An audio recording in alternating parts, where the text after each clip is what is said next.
भगवान जो कृष्ण जी कह रहे हैं वो बात आपको माननी है कि नहीं, या फिर प्रेमानंद जैसे नहीं मानेंगे, सबकी मानेंगे, क्योंकि हमें तो भक्ति चाहिए, भगवान चाहिए, हमें कुछ नहीं चाहिए। भक्ति और भगवान चाहिए तो संत रामपाल जी महाराज जी के सही सत्संग में आए हो आप। अब आपको गीता में दिखाते हैं कि पाखंड की परिभाषा क्या है। आ जाओ जी, देखो ये गीता प्रेस गोरखपुर से छपती है जी, भगवत गीता कोड नंबर 20। इसमें आ जाओ आप, अध्याय नंबर 16 और श्लोक नंबर 23 और 24 आपको दिखाते हैं। जो पुरुष शास्त्र विधि को त्याग कर अपनी इच्छा से मनमाना आचरण करता है वह न सिद्धि को प्राप्त होता है, न परम गति को और न सुख को ही। आपको क्या नहीं मिलेगा ये पाखंड पूजा में लग के, ना आपके कोई कार्य सिद्ध होंगे। आप सोचते हैं ना बच्चे की पढ़ाई लिखाई हो जाए, नौकरी लग भाई जाए, हमारे तो सारे कार्य सिद्ध हो रहे थे जब हम पर ज्ञान के लिए भटक रहे थे।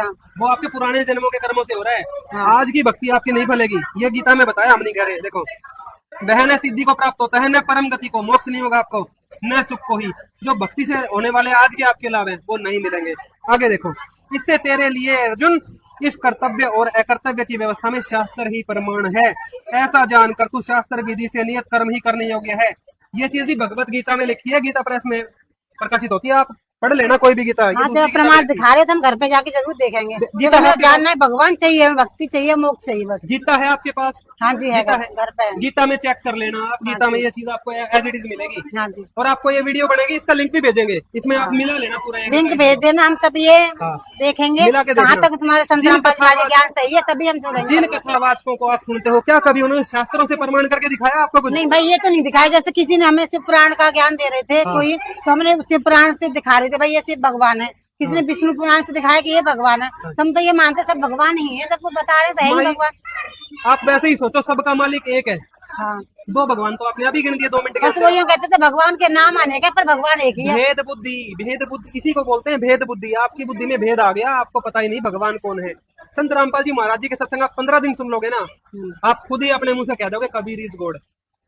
दोस्तों, ये माता जी को हम तो ये प्रार्थना करके भेजेंगे कि ज्ञान गंगा बुक और देना जी। भैया हमारे गुरुजी संत रामपाल जी महाराज जी की लिखी हुई पुस्तकें हैं, ज्ञान गंगा, गीता तेरा ज्ञान अमृत और जीने की राह। हम माता जी से प्रार्थना करेंगे, ये बुक 20-20 रुपए में हम सेवा करते हैं यहाँ पे, और माता जी ये लेके जाओ आप। ठीक है, लेके जाएंगे और हम देखेंगे इसमें कहाँ तक सही बता रहे हैं आप बता रहे हो, या इसमें है भी कुछ या नहीं है। आप कह रहे हो आपके घर में गीता रखी है, शिव पुराण रखा है, आप मैच करना उनसे, जो इसमें बात रखी है लिखी है वो कितनी सत्य है। जिस संत रामपाल जी महाराज जी सच्चा तीर्थ करवाते हैं, सच्चे संत की शरण में आके आज माई का भी सच्चा तीर्थ हो गया। और मैं तो प्रार्थना करता हूँ संत रामपाल जी महाराज जी का सत्संग आपको जहां भी मिल जाए ना, दौड़ के जाओ और अपनी जान बचा लो इन पाखंडियों से। इन्होंने आपका जीवन नष्ट करके आपको भूत बनवा देना है। इनके हाथ में कुछ भी नहीं है, चाहे कोई प्रेमानंद हो गए, चाहे कोई आपके अनिरुद्धाचार्य हो गए, चाहे कोई देवकी नंदन हो गए, और भी ढेर सारे कथावाचक है। राधा जी को भगवान बना दिया, गीता में वेदों में कहीं राधा जी का नाम है? कृष्ण जी ने राधा, ये बोलते हैं कि कृष्ण जी ने जो है राधा को भगवान बताया, भाई गीता में कहाँ लिखा है? माता जी आप भी पूछना इनसे, कोई भी कथावाचक आपको मिल जाए, मैं प्रार्थना करता हूँ आपको अगर मिल जाए, आप उससे पूछो कि राधा भगवान कहाँ, बताइए ये तो बता दो। भाई अगर तू ये कह रहा है तो जरूर पूछेंगे, क्योंकि हमें तो भगवान की बचपन से ही तलाश थी। जो सही रास्ता मिलेगा हम वही चुनेंगे। देखो सही है, आपने अब तक गुरु नहीं बनाया, अगर आप गुरु बना लेते ना इनको तो आप एक भी वर्ग ना सुनते हमारा। आपके दया कर दी भगवान ने।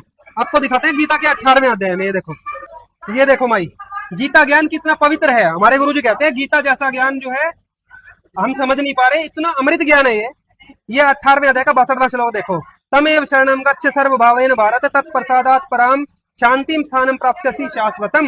हे भारत, तू सब प्रकार से उस परमेश्वर की ही शरण में जा। गीता ज्ञानदाता प्रभु तो परमेश्वर की शरण में जाने के लिए बोल रहे हैं। ये हमें कह रहे हैं राधा नाम जपो। गीता में कहीं राधा नाम होना मुझे भी दिखा देना माता जी। नहीं, ये तो हमें नहीं बताया उन्होंने, पर वो ये श्लोक जरूर बताते थे, पर सही तरीके से उन्होंने अर्थ नहीं बताया। आपको माता जी सही तरीके से, उनके गुरु ने उनको नहीं बताया, उनके गुरुओं को ज्ञान नहीं है, बताइए कहाँ से? उस परमात्मा की कृपा से ही तू परम शांति को तथा सनातन परम धाम को प्राप्त होगा।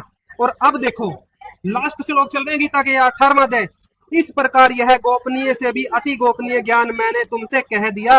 अब तू इस रहस्य युक्त ज्ञान को पूर्णतया भली भांति विचार कर, जैसे चाहता है वैसे ही कर। आखिरी में गीता ज्ञानदाता प्रभु अर्जुन को क्या समझा रहे हैं कि जो गोपनीय से भी गोपनीय रहस्य थे वे मैंने गीता में खोल दिए। जब गीता में रहस्य खोल दिए तो ये राधा नहीं भगवान कहां से ले आए? ये कह रहे हैं राधा जो है ना गुप्त भगवान है। ये आपके जो जितने कथावाचक है इनकी एक ही भगवान है सबकी, राधा देवी। तो राधा देवी किसी भी ग्रंथ में भगवान नहीं बताई, गीता में और वेदों में दिखा देना हमें हो तो। नहीं भाई, हम तो खूब कहते राधे राधे, वो कहते राधे नाम लेने से जुबान भी पवित्र होती है।